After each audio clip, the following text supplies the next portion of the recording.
Zanzibar is also called the Spice Island. So let's go deep into the green forest and into the jungle to find some of the best quality spices you can find on this planet. Raphael knows all the farmers from the island and everything about spices. He is a Swiss guy living in Tanzania and Zanzibar since many years. And this is these are the cinnamon flower bud before they open. And do you use it for something? Maua dalla Sinia. Seed. So this is the seed. This is the seed. And so you can plant it. So this, for eat. You can eat it, but this is, since we have Ceylon cinnamon, Cinnamonum verum, the true cinnamon. It's not as flavorful as with the cassia cinnamon. This part. Ah, okay. Only this part. In general, our cinnamon is very flavorful, but not this part. So this is the seed, and usually it just falls down on the ground. And seeds itself. And then it seeds themselves, and then the farmers, they collect it. Then they find a nice location, and they replant it. So this is ready. So this seed here looks like it's ready to be planted. Eggplant, mini eggplant. So this is ready to be planted. This is a little cinnamon baby. Yeah, the cinnamon seed. Yeah, the cinnamon baby. Exactly. Okay. Yeah. This brings luck. Yes. Cinnamon planting. German style. You planted cinnamon. Yes. Planting my own cinnamon tree, that's so cool. But for sure, I wanted to know the whole process of the cinnamon. The process is as follows. First, you remove the outer bark of the cinnamon.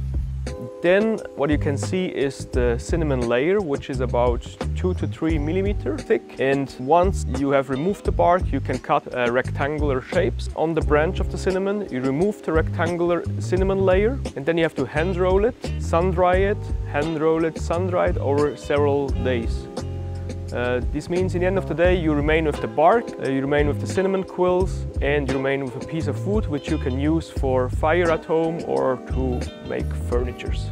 It's all handmade, and for sure there's more hands needed for drying and salting. So basically what you can see is the whole value chain is within our cooperatives or under the umbrella of 1000 Organic, from the forest to the container, or even further if we talk about retail packaging, to your private kitchen.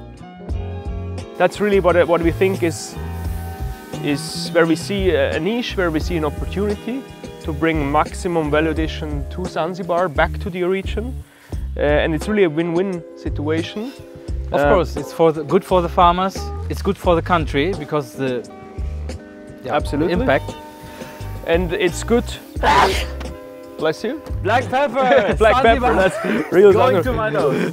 No, and eventually it's good for the consumers because they get like the fresh Zanzibar pepper, as Olaf just experienced. It's wonderful to stay here, and it's all sun-dried. You don't need extra energy. Exactly. You have a lot of energy, and it's all handmade. And then from here we move on to the cleaning process.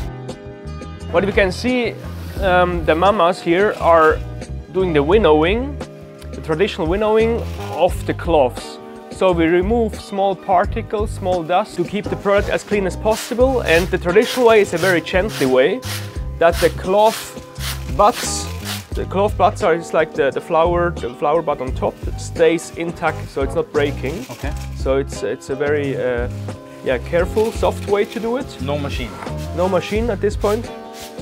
And depending on the client's needs, after this there will be another hand sorting.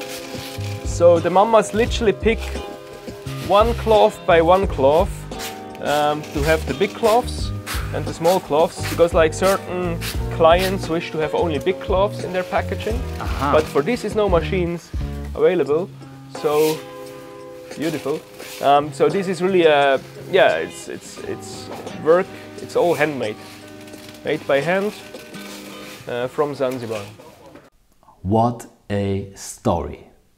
So, Are you ready to taste Zanzibar yourself? Then book your stay with TUI Blue Hotels and dive into the real authentic cuisine of this beautiful island on your next vacation. And don't forget to subscribe our channel to get some more exciting travel footage.